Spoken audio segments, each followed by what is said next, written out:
how you all? So the topic for the day, topic जो हमने last time लिया था कौन सा था? हमने बेसिक कुछ आपके टर्म्स देखे थे मिरर में. आज जो हम लेंगे उससे आगे के टॉपिक्स लेंगे, जैसे what are the basic rules for forming the image formed by concave mirror as well as convex mirror. Is it clear to all? Okay. So mirror हमें पता है अब दो टाइप के हैं. एक आपका कॉन्केव है जिसमें रेज आती हैं और अंदर वाले साइड से रिफ्लेक्ट हो जाती हैं, और दूसरा आपका कॉन्वेक्स है, रे आई.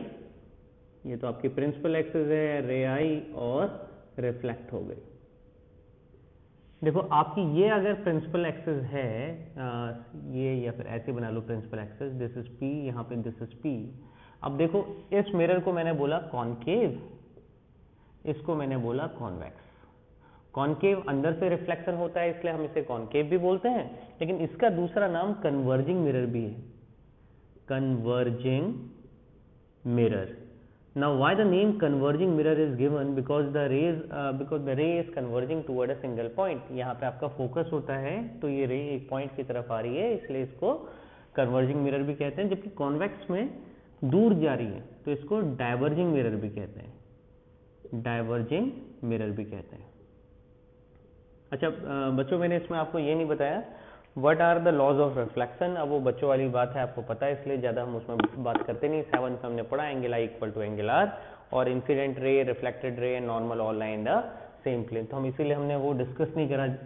हम इससे आगे बढ़ रहे हैं. Now what are the rules for forming the image?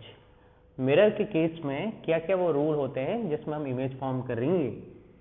Suppose ये आपका कॉन्केव मिरर है, this is your concave mirror. ये आपका प्रिंसिपल एक्सिस है. नाउ ये आपका पोल है, आप इसको पोल कह दो. आपकी जो रे है वो प्रिंसिपल एक्सिस के पैरेलल है. So the first rule is whenever the ray is parallel to the principal axis, then after reflection it becomes, या इट पासेस थ्रू फोकस. जिस पॉइंट से पास होके जाएगा उस पॉइंट का नाम हमारा क्या होगा? फोकस होगा. दूसरा, if the ray is passing, अच्छा मैं इसमें सिंगल एरो लगा दे रहा हूं ताकि आपको समझ में आ जाए. If the ray is passing, वैसे एरो एक ही लगता है, या इसमें मैं नंबरिंग कर देता हूं, ये 1 है, ये 2 है. When the ray is passing through the focus, then after reflection it becomes parallel to the principal axis. Second, दिख रहा है सबको? अच्छा, यहाँ फोकस है तो यहाँ सेंटर ऑफ कर्वेचर भी होता है, क्योंकि हमने पढ़ा था जो फोकस होता है वो सेंटर ऑफ कर्वेचर और पोल के बीच में आता है. नाउ तीसरा रूल है, अगर रे सेंटर ऑफ कर्वेचर से जा रही है, after reflection it retraces its path, यानी कि सेंटर ऑफ कर्वेचर से गई, रिफ्लेक्शन के बाद उसी पाथ से वापस आ गई. और लास्ट वाला रूल है, अगर रे यहां पे स्ट्राइक कर रही है पोल पी पे, तो जितने एंगल पे वो स्ट्राइक कर रही है आई, उतनी एंगल से वो क्या होगी? रिफ्लेक्ट भी हो जाएगी. ठीक है, तो हमने 4 रूल देखे. पहला, if the ray is parallel to the principal axis, it passes through focus. If it passes through focus, then it becomes parallel to the principal axis. If it is passing through the center of curvature, वो अपना path retrace कर लेगी. और last वाला क्या था, अगर वो फोकस से जा रही है तो इस प्रिंसिपल एक्सिस के पैरेलल हो जाएगी. Any doubt? अच्छा, अब कॉन्वेक्स मिरर के लिए अगर हम यही कहें, कॉन्वेक्स मिरर में तो जरा डिफरेंस होता है.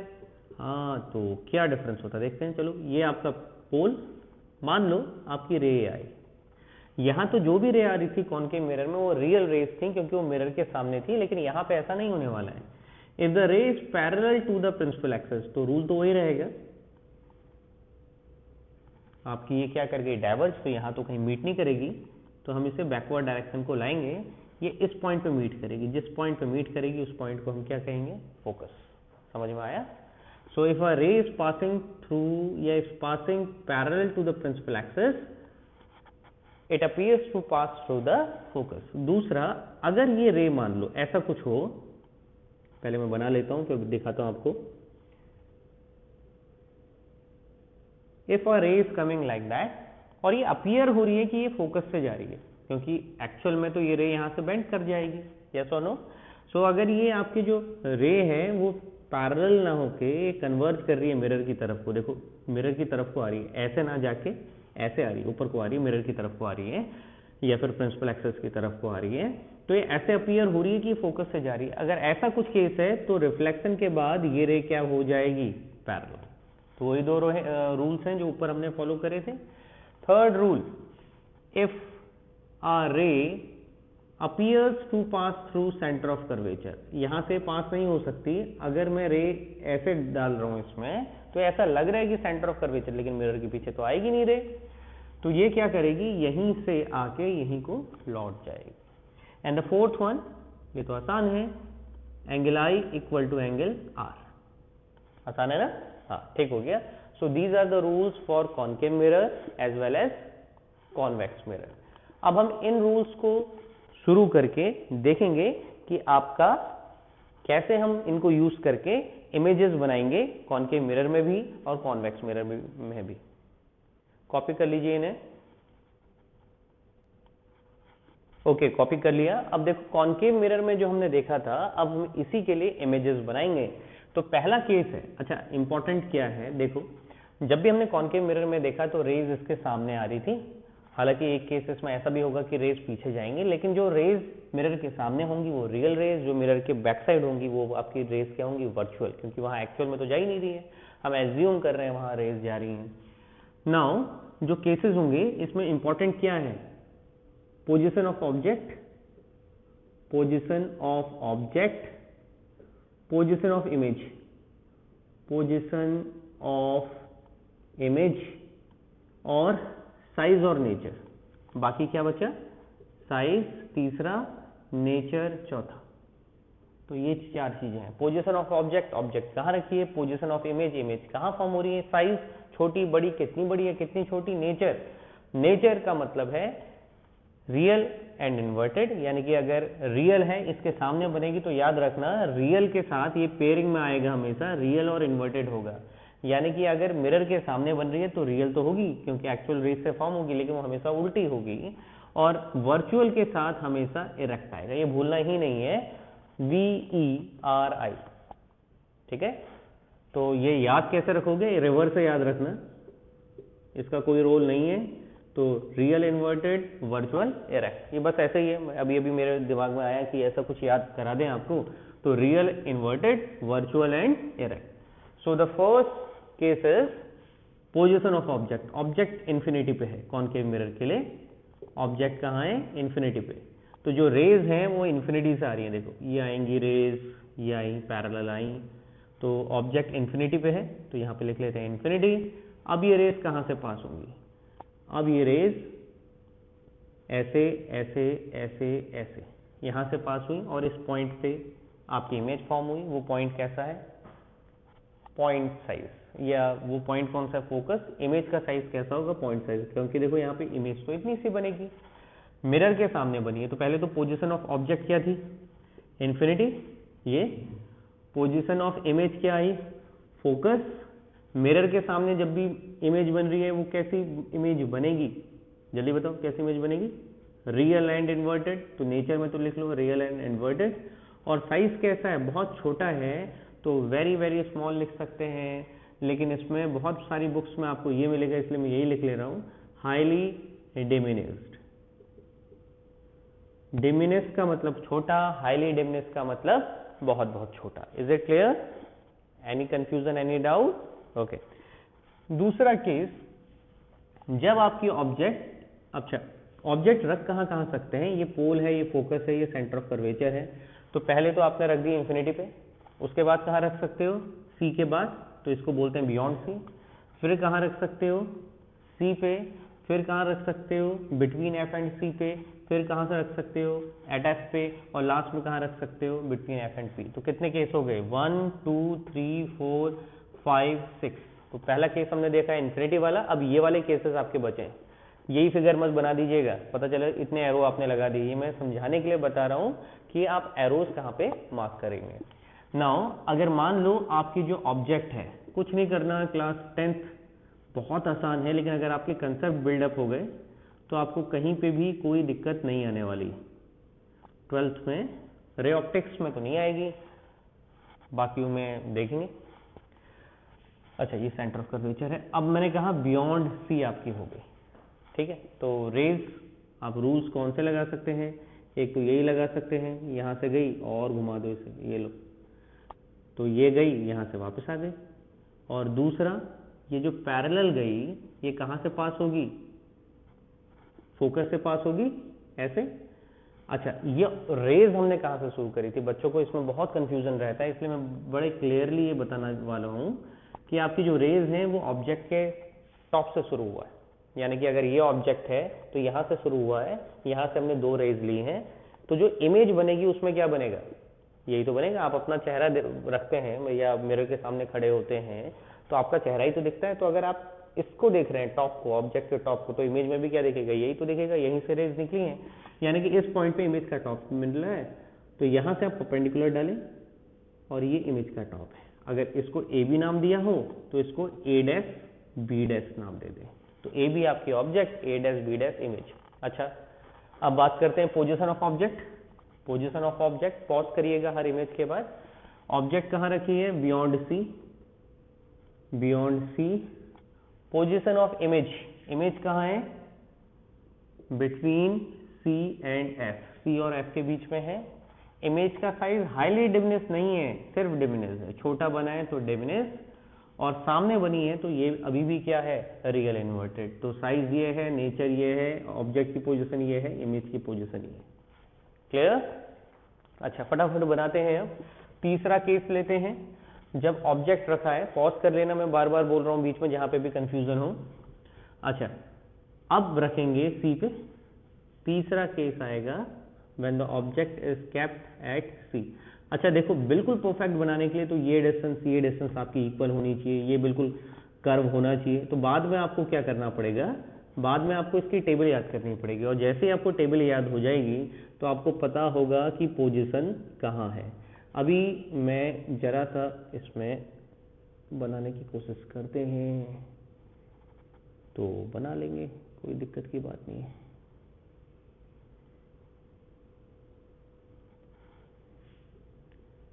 देखो, ये आपकी ऑब्जेक्ट है सी पे, सी यहाँ लिख लेते हैं, ये ऑब्जेक्ट है ए बी, ठीक है। पहली रे इसके टॉप से ऐसे गई तो कहाँ से पास होगी, ऑब्वियसली फोकस से पास होगी। दूसरी रे ऐसे गई, यानी कि फोकस से गई, तो फिर क्या हो जाएगी, पैरेलल हो जाएगी प्रिंसिपल एक्सिस के। तो पहला हमने पैरेलल गई, फोकस से पास हुई, दूसरा फोकस से गई, पैरेलल हो गई, दोनों यहाँ पे मीट कर रही हैं। जहाँ पे भी मीट करती है वहाँ पे क्या होता है, अगर ये ऑब्जेक्ट के टॉप से शुरू हुई है तो यहाँ इमेज का टॉप आएगा, आपने वहाँ से परपेंडिकुलर डाला और जैसा एरो था वैसे ही एरो लगा लिया, तो ये हो गया ए डैश बी डैश। ऑब्जेक्ट कहाँ रखी है, सी पे, इमेज भी कहाँ आ रही है, सी पे। साइज कैसा है, सेम, इक्वल, दोनों बराबर साइज के हैं, इक्वल। अच्छा, नेचर कैसा है, रियल एंड इन्वर्टेड। तो अगर ये देखें कहाँ पे रखी है, एट सी, इमेज कहाँ पे आई है, एट सी। अच्छा, साइज कैसा है, डिमिनिश नहीं, सेम साइज। अब तो बराबर बने हैं, कोई भेदभाव नहीं है, दोनों बराबर हो गए, ना कोई छोटा ना कोई बड़ा, सेम साइज। नेचर कैसा है, real and inverted. So the nature is real and inverted. Is it clear? कोई डाउट? ठीक है, फटाफट देखें आगे, क्योंकि बहुत बच्चे ये कहते हैं कि सर इन फिगर्स को बनाने में बड़ी दिक्कत होती है। हाँ होती है, पहले बार तो होगी, लेकिन बाद में जब आपको फिगर्स याद हो जाएंगी और टेबल याद हो जाएगी तो कोई दिक्कत नहीं है, अदरवाइज आप रूल्स को फॉलो करें, बन जाएगा। Shall I erase it? Okay, ये इरेज कर देते हैं। अब बनाते हैं अगली। अगला है between C and F, between C and F. ये आपका एफ है, ये आपका सी है, यहाँ पे मैंने ऑब्जेक्ट रखी, कोई भी 2 रूल ले लीजिए। अच्छा सर, हम तो रूल कुछ और लेना चाहेंगे, तो कुछ और भी ले सकते हो, जैसे क्या, कुछ और। एक तो ये गया पैरेलल, पैरेलल वाला तो वही ले लो। तो कहाँ से पास हुआ, ये फोकस से पास हुआ, ठीक है। दूसरा आप चाहो तो ये ले लो, पोल पे जितना एंगल पे जाती है उतने ही एंगल में आपकी ये भी ऐसे ही आएगी। ये आया, ये एंगल आई और एंगल आर आपका बराबर होता है, ये आप बना सकते हैं। अच्छा, ये ऑब्जेक्ट के टॉप से शुरू हुई थी, तो जहाँ पे मीट करेंगे वहाँ पे क्या आएगा, इमेज का टॉप। यहाँ से हमने कहा एक परपेंडिकुलर डालेंगे, ये आपका ए बी ऑब्जेक्ट है और ए डैश बी डैश आपकी क्या आई, इमेज आई। तो ऑब्जेक्ट कहाँ रखी है, between C and F. Image कहाँ आई है? बियॉन्ड सी। साइज कैसा है? एनलार्ज, ठीक है, एनलार्ज्ड साइज है। और नेचर कहाँ है? Real and inverted. ठीक हो गया? तो ये एनलार्ज्ड है,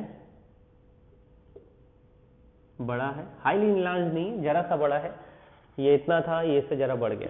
अब आप कुछ चीजें देखो, देखो नोटिस क्या करना है, आप जैसे जैसे इंफिनिटी से पोल की तरफ को आ रहे हो, आपका जो इमेज का साइज है वो बढ़ते जा रहा है। पहले जब इन्फिनिटी पे थी ऑब्जेक्ट, फोकस पे बहुत छोटी सी पॉइंट साइज की बन रही थी, फिर बियॉन्ड सी था तो छोटी बनी, सी पे बराबर बन गई, अब उल्टा हो रहा है, अब यहां से ये बढ़ते जा रही है। अब अगला कौन सा है? अगला कौन सा है? कहां पे रखेंगे? फोकस पे, बिल्कुल ठीक है। तो यहां पे बना लेते हैं इसे, ताकि तब तक आप वो देख लें, जब तक हम ये बनाएं तब तक आप वो देखें। क्या देखें? जो इससे पहली वाली इमेज है। बड़ा आसान है, कुछ भी नहीं करना।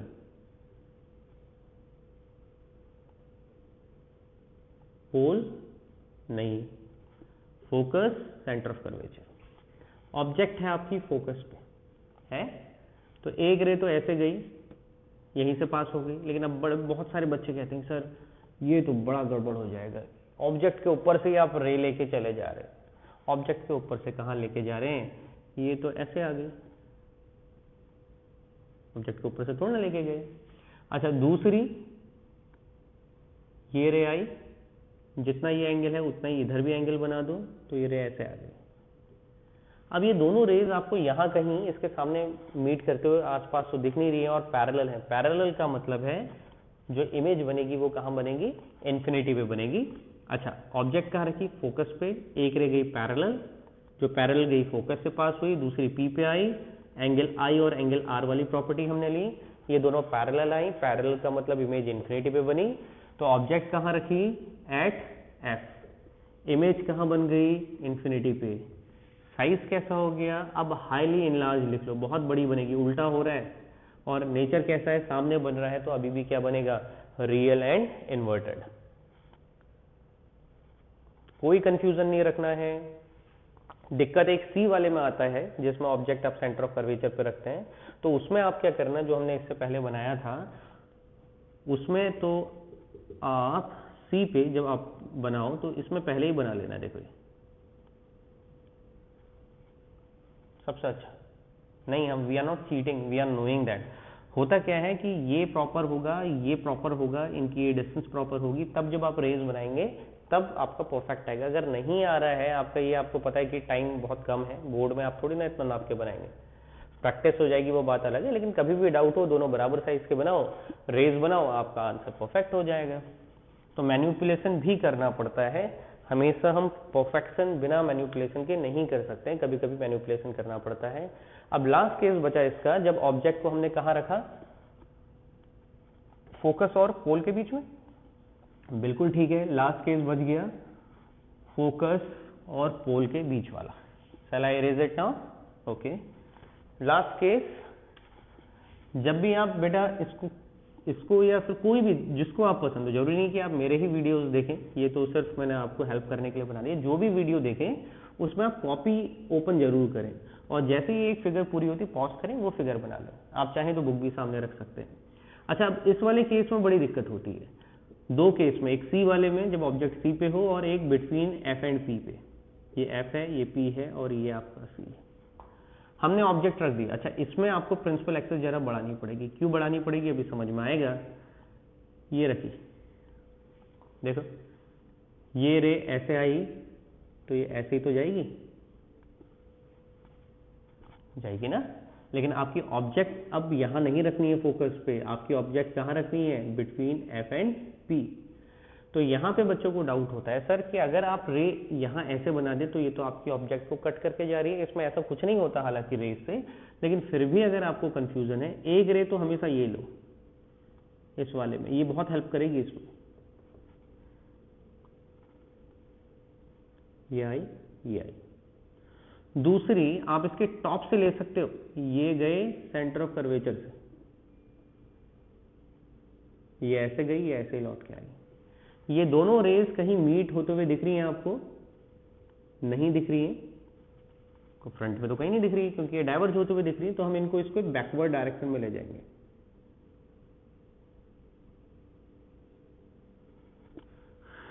मीट कर रही है, लेकिन क्या ये जो रेज हैं, क्योंकि यहाँ तो रियल रेज थी, यहाँ पे जो रेज हैं हमने बैकवर्ड डायरेक्शन को ले गए, ये आपकी वर्चुअल रेज हैं, एक्चुअल रेज तो है नहीं। तो जहाँ पे भी मीट कर रही है वहां से आप एक परपेंडिकुलर डाल दो,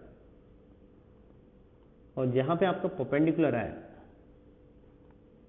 वहां पे आपकी इमेज फॉर्म हो गई। ये ए बी है, ये A dash B dash, highly enlarge image. तो ऑब्जेक्ट कहाँ थी, देखो सिर्फ कॉनकेव मिरर में यही एक ऐसा केस है जहाँ पे आपकी इमेज जो है वो कहाँ बन रही है, मिरर के पीछे बन रही है। तो ऑब्जेक्ट कहाँ रखी है, between F and P. Image कहाँ बन रही है, बिहाइंड मिरर। मिरर इनलार्ज भी लिख सकते हो, हाईली इनलार्ज भी लिख सकते हो,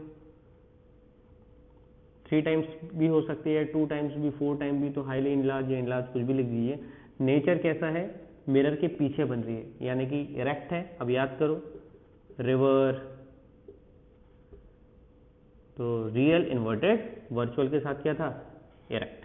तो यहाँ पे क्या बनेगा, virtual and erect, virtual and erect, ठीक हो गया।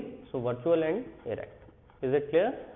अच्छा, इसी में दूसरा केस नहीं, दूसरे तरीके से कैसे बनाऊं, कैसा जो भी आपको आसान लगे, कोई भी रूल आप ले लो। फोकस, पोल, यहाँ पे हमने ऑब्जेक्ट ले ली, दूसरे में आप यहाँ से निकाल सकते हो, सर ये आसान लग रहा है तो ये बना लो, ये आया, ये ऐसा आया। अब दोनों को आपने मीट करवा दिया, दोनों एक जगह पे मीट कर गए, वहाँ पे आपकी इमेज फॉर्म हो गई। Is it clear.